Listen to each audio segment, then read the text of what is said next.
So how was that for everyone? There was some really great talks. I know it's a lot of information to digest, and we are slowly progressing along the decentralized space, decentralized storage space. Now we're going to open it up to our first open hack hour, as usual. How many of you have been to FDS before? Again, anyone here? Okay, I see two. Is everyone else new to FDS?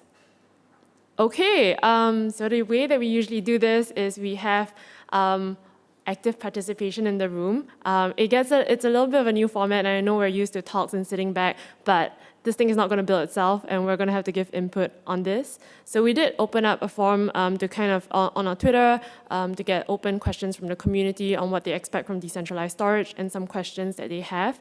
And I think the talks before this gave kind of an overview of some of the key points that builders are looking for. So we've compiled kind of a very simple list of questions that we want to address as a community. And our hope is that through this discussion in the next 20 minutes before lunch, we can have some kind of document here that we can put out to the community and push out for further discussions and hopefully attract even more builders to come into the space. So there are questions on the screen. I'm going to run through them. It will be awesome if people can move closer to the front. So we have a mic that can be passed around too. Where's the microphone? Okay, cool. Yeah, we have a microphone there. Api, could you help me if anyone has questions to pass it around? Thank you.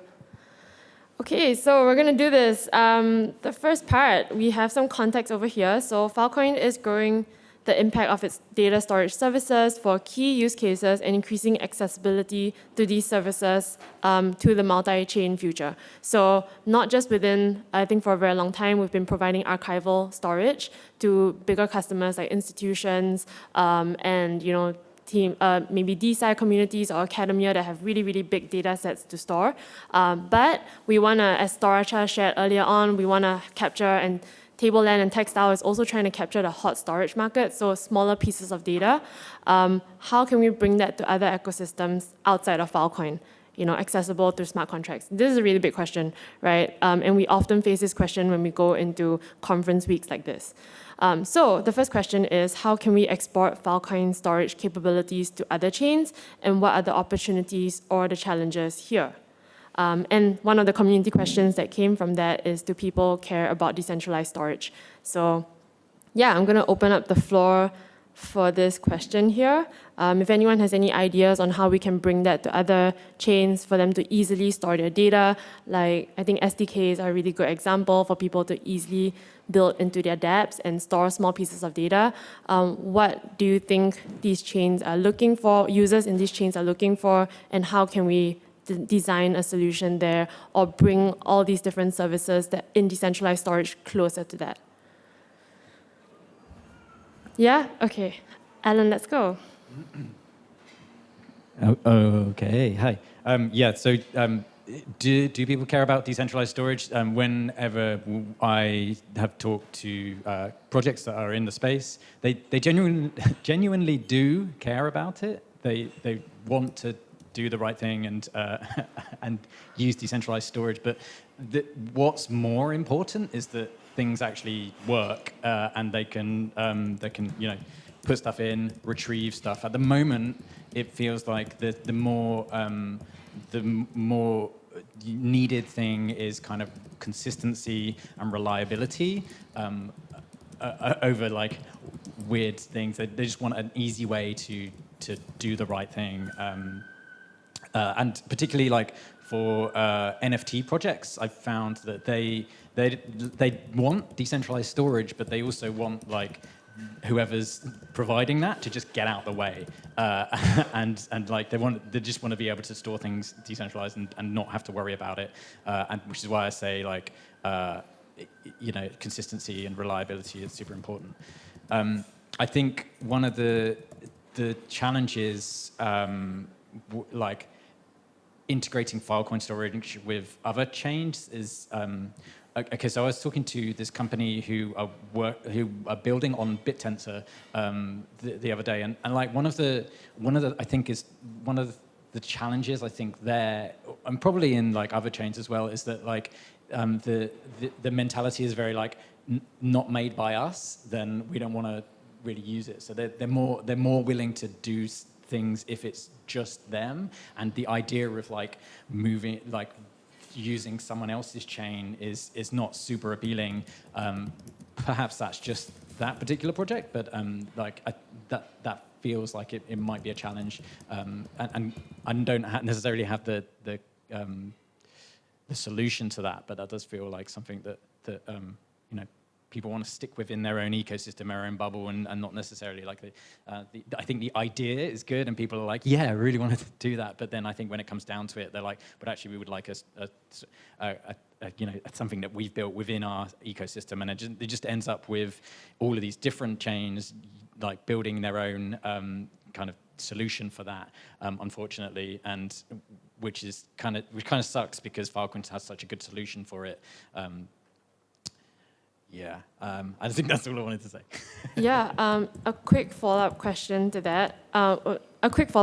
that. So, especially for chains, the feedback around them wanting to use something within their ecosystem, do you have a sense of like what would be the flipping point for them to decide like, okay, yeah, I would take in Filecoin storage? Not a concrete one, but like... or do you have a hypothesis? I think if it were presenting an interface that was native to the chain that they're working with, but under the surface, using a different solution that was also decentralized, I think that was much more palatable. Whereas, like, if you're just asking the whole ecosystem to use this completely separate thing and that's different, but if they could use something that's in their ecosystem that kind of is like a funnel for doing stuff on different chains, then maybe that's better. But yeah, that's a really good point. Asani. Had a chance to check into the Filecoin Web Services presentation in another room. It's like essentially what they are tending to achieve, right? To achieve some simplicity to use. And the guy they are presenting was explaining that the majority of the people actually don't want to care about, oh, we need to make a deal, oh, we need to understand how to retrieve, oh, we need to understand that complicated. Like, they want to like, okay, I'm using, and as you were saying, like preferably in my native SDK of my super chain, whatever, like to just use the, I don't know, the CLIO SDK, like .storage. Okay, save my picture there, whatever, and that's pretty much it.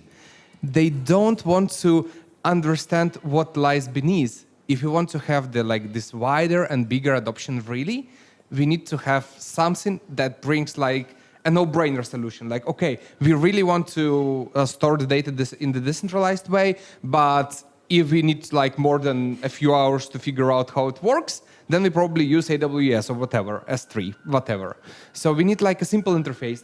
Again, like many storage providers in the Web2 centralized space, they use S3 of AWS as like as an ideal thing. They have the API that is widely used, like any big companies already know how to use it, and even not non-S3 alternative provider, they still integrate this API, like compatible API to their storage. And if it will be somehow possible to integrate into Filecoin, that's what will bring the mass adoption, really. Okay. Yeah. That's a great point. I think on this topic, where do you see the and this is an open question for everyone, where do you see the responsibility lying between like storage on-ramps that provide services on top of Filecoin versus Filecoin being able to innovate to provide a much easier implementation to provide that easy interface to users? Yeah, I think a lot of the time, like the Filecoin team is like stuck on developing deep into the protocol, and we rely a lot on storage on-ramps to provide that easy solution. But how can we make that process even faster? Yeah. Actually, I would like to answer that. So I think the modularity is the answer over here, because like Filecoin should implement a native cross-chain communication system. So if we can do that and like make it really simple to communicate the deals and everything between the chains, I guess that would onboard more, more DApps from different ecosystems over to the Filecoin here. That's a good one. Fast finality. The one in thing September. that comes to my mind immediately, right, about this cross-chain communication is the economical part of all that, right? So, for example, I'm building over whatever network, right, this wonderful network, and I have the wonderful token of mine. So I want to store something, right? But then I don't really want to go and understand how then I bind the another token and everything. Like, can it be also somehow bundled under the hood? I don't know, but like it's a very important part because like to pay for storage, like you have to have the field tokens, right? But the users of other chains might don't want to think about how to process all that and where to buy these tokens and how to keep their balance up, these kind of things. Okay. So it sounds as if even if we were to provide that cross-chain communication from Filecoin, we would still need to help to figure out the tokenomics under the hood, such that users only use native token. Once again, back to users just wanting to use whatever they use in their chain. Yeah, well, yeah, exactly. For a decentralized ecosystem, we're pretty stuck in certain behaviors. Sorry to bring more complications rather than answers, but that's what I have in my mind right now. Yeah. Like, Yeah, Taylor. Just on that point, I don't know if it's worth exploring kind of like an intent-based architecture. Like if they just want to show up and say, hey, I just want it stored, and I don't care about really anything else, just being able to fold that into an intent, broadcasting it, and being able to pick that up being the primary question of a service provider on Filecoin. Whoever can pick it up most efficiently or subject to whatever constraints such as domain, legalese, that sort of thing. I'd like to see that. Yeah, that also cuts through. Well, actually, that cuts past a lot because you're saying like intent from a user wanting to store a file, broadcast to an entire network, and then storage providers, which are typically at the end of the entire cycle, being able to directly pick up the intent and store it if they can. Yeah. Okay. Yeah. Intents like routing, like through swap, 1 inch, like they just want the token. Whether it goes through 5 or 6 different tokens, they don't care. Maybe those 5 or 6 different tokens is the retrieval markets and the bundling markets and everything. If you can just expose that interface, that makes it easy from the developer side. That just like somebody will have to take care about ensuring that liquidity to this network exists like all the time, because like imagine you have your application, right? It depends on having something stored over the Filecoin, right? And then at some point in time, for some reason, we just like don't have the token populated, the deal like expiring. You're all good. You're like, and then you don't. Suddenly, your application is going down, not able to retrieve the data, and you can't even figure out why. You're like, well, it's too under the hood, and you're like, okay, where we stand between like the easy to use, right, and then people really understanding how it all works, like with this Uniswap thing and everything. So, yeah. Yeah. We see that a lot with many hackers, and this is something to do with like decentralized storage education is a really big part in the Web3 ecosystem today. Unfortunately, I don't think many people, aside from DA being such a hype right now, I really understand what storage means in Web3. And I wonder whether if as a Filecoin community, we were to educate people more, would we attract even more interest? Or is it something that, people are just like, I don't really care, just take care of my images. So yeah, that's a tough one to figure out. I had one additional like follow-up question here. So we talked a lot about users wanting to store their data. I think even with the storage of data, we talk a lot about hot storage. Does anyone actually, and a lot of our solutions today are take a piece of hot storage data, take a piece of data, cache it onto IPFS, which we consider storing as far as a user sees, so that they can easily retrieve it, and then we maybe back it up to Filecoin later on. As far as I've seen, a lot of users don't really care too much about the backing up to Filecoin eventually, and they think like, oh, sticking on the IPFS is just going to be as long there for, as long as I need, which is probably at 1 to 2 months, and they don't really care about it afterwards. How much do you see the need for How much do you think users care about that data being stored long-term onto Filecoin? Yeah, I think they don't care initially. Sorry, can you, because it gets recorded. I think as soon as they lose some data on Filecoin, then it becomes like Filecoin's there for me it's the durability, it's the longer term storage that you can recover from in disasters. As soon as something bad happens, that's when that kind of comes into play for me. Yeah. Right now, at least, and until storage providers can provide hot retrievals in addition to longer term storage. Another question here is like how we can ensure these users against like losing their data. Not just like, okay, we are going to punish the storage providers for not storing it properly or whatever. How we can actually, give people the confidence that if we are going to use in our very production app and something goes wrong, we are going to have the insurance over it. Okay, so it's more around data guarantee for long-term storage, and outside of disasters actually happening, most people don't think about it. Don't think about the data being stored long-term. Yeah, Sneha? I think legal use cases as well. Yeah, no, go ahead with the mic, yeah. Legal use cases as well. So if you're looking at dispute resolution by nation states, usually cases take 10 to 30 years sometimes for it to be resolved. So long-term storage of reliable evidence data is quite important.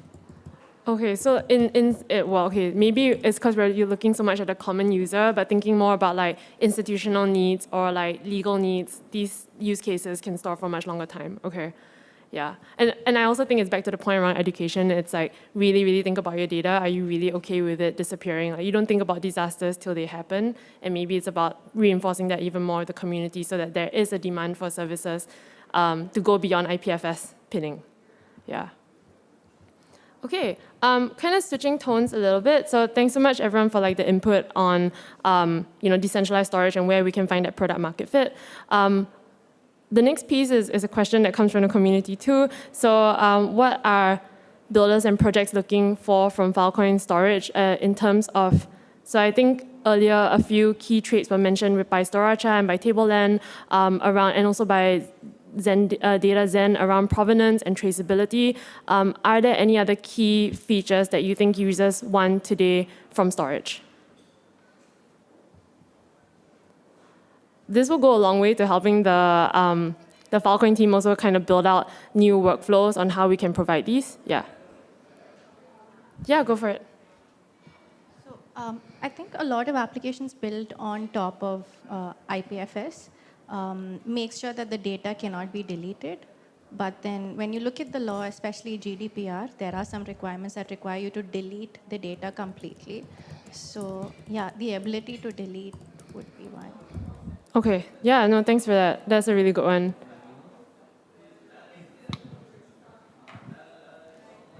Yeah, any other key features that we should be thinking about?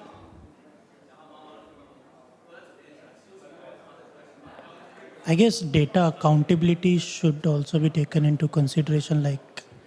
Data provenance? Yeah. Yeah. Okay, I have that down. Yeah, Alan? Sorry, you raised your hand? I guess from Filecoin, what they're looking for is like retrievability as a baseline. A lot of people that I talk to, they say CDN. They don't mean CDN. Like they're not. When I think about CDN, I'm thinking about 50 millisecond retrieval times. But actually, what they're looking for is just it works, and it's not like seconds. It's just it's decentralized, it works, and it's available for retrieval. Yeah. When you say it's not about seconds, as in, you mean like when you say it works, is that you don't even need to think about? Yeah, they just don't want. So as retrieval Sorry, takes. can you help me close the door? Thank you. As soon as retrieval takes more than like a second, your user experience is like, is this working? So it has to be like less than that. at minimum, but they're not. But it doesn't have to be like 50 milliseconds, something that a CDN would provide. Even though people who are building this stuff, they might say that they want a CDN, but actually all they want is like just reasonable retrievals, and they're pretty happy with that. And I think if we can get to that point where things just work and it's reasonable, comparable at least, then you can always put performance tweak. And I think not worrying too much about performance right now is what we need, and we need more focus on developer experience and usability. Okay. So I like the term that I think Marla mentioned, which was like progressive decentralization. So then putting UX first and then thinking about decentralization over time. That's probably exactly what I'm doing. the way, exactly. Okay, great. Yes. I'm not sure about the what you actually wrote there, because we were thinking about the ability to retrieve below a second, I guess, not a millisecond. It's below a second and not. Yeah, exactly. It's impossible completely, Okay. at least like in the current technology. And I don't think we can really compete right now with the faster than CDN. Like, sorry, what's your name? Alan. Alan was saying essentially like at least like not faster than CDN, but at least until the second. Below the second of retrieval. Yeah. Okay.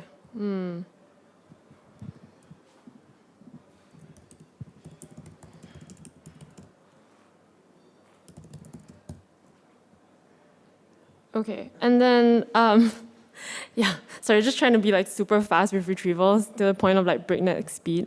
Okay, and then the last one we have as a question is around Filecoin has massive potential for the open data economy, and there's a lot of potential to introduce new economic flows for data management.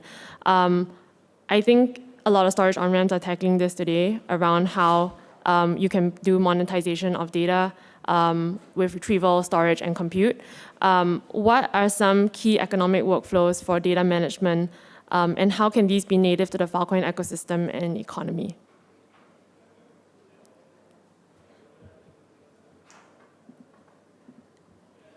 Yeah, this is like a little more, I guess, it's a little bit of a more niche question, but thinking about, I think a lot of builders want to build on top of Filecoin. At least when we go to hackathons, there is. And then they come to us and they ask us, what is the business use case for building on Filecoin, and how can I make money off of a business that I built, a service that I built here? And so developing these use cases out in more detail will be super useful. Okay, so I'm not sure if this is exactly what you're looking for, but I think recognizing the kind of mismatch between storing stuff on Filecoin, like I was talking about, like the containers that are available, and having to aggregate enough data to put into Filecoin deals, and then for having those deals be like pretty long term because of the amount of data, is a real mismatch between like what people actually want, and like oftentimes there's web application developers who actually just want data to be deleted after a while. They don't want it anymore, and so but you've already put that data in a deal for that will persist until it expires, and you can't. And because there's other people's data in that, you're not necessarily going to remove pull the entire that deal sector, or something. And then at the end of that deal, you've paid for the entire term, and yet half of it maybe needs to be dropped for the next one. You wouldn't renew it necessarily. So this is why the kind of hot storage I guess need has come about, is that there needs to be more flexibility there that doesn't currently exist with the way that things get stored. And just sane billing for data. At the moment, you pay for this massive deal, but there's no I would like to pay for this tiny piece of data, and what are you going to charge me for egress? And who's going to how is that going to work? Because I don't think there's some projects, I guess, plans for egress accounting, but that's what you pay for. Any Web 2 service that you use, you don't get charged for ingress, you get charged for egress, and there's no in for Filecoin storage providers as they stand right now, there's no like they don't get paid to egress. Like there's no like here's your reward. It's not out the kindness of their hearts to make data available hot for egressing, and they will, shoulder the burden of that cost of whatever the egress is. And maybe that falls within their, wherever they're hosting this, their package that they're paying for. But, what if that data becomes super popular and they end up egressing a ton and they're sort of under the, they're responsible for that payment. So yeah, there kind of needs to be like a way of like billing for like egress and storage and on a kind of like micro level rather than than what we have. And I understand the way that it works right now, but it would be great to get to this more flexible system. Right, and that probably extends to a protocol level, which is like with, like how do SPs get rewarded for pulling out data for users? Yeah, like I think there needs to be a protocol for that in existence, and the thing I'm working on would essentially fill that space. It's not Filecoin, but it's built on top of it, and it would allow storage providers to do that. So I guess I kind of am biased towards this, but like I really see it as a kind of a big gap that needs to be filled with something. Yeah, no, that's I think retrievals is something that is a really hard one to solve for. Yeah, any other key economic flows anyone wants to bring up? Particularly probably around compute is something that I'm really interested in. I feel like we've taken a few attempts at it, but I'm not super clear on what the best way to use compute over data in Filecoin looks like. Yes, Taylor. One of the things I've always been most hungry for in the space is that the compute provider is the Filecoin node. And I think that ties directly in with hot storage. Especially for if you have a really large LLM, you want that pre-flashed into your GPU's memory, before the person asks for it. So in terms of economic flows for data management, just being there with your Filecoin node with a huge GPU cluster with hot storage, then you become the fastest. The second one too, in terms of compute over data, is especially with Bacliao, there's a big talk about just embarrassingly parallelizable compute. A lot of jobs you need sequential compute. So I want to go to one Filecoin node that has maybe 1/4 of all the stars in the sky and ask it, how many red stars are there? And then I want that Filecoin node to say, oh, he actually asked for the entire night sky. I'm going to go to the next Filecoin node that has the northwest part of the sky and count the red ones. So doing a step jump between these nodes that have these compute, between being able to hot flash a GPU's memory and being able to do sequential compute over data. I think those two are really good targets. So is sequential computation and parallel computation?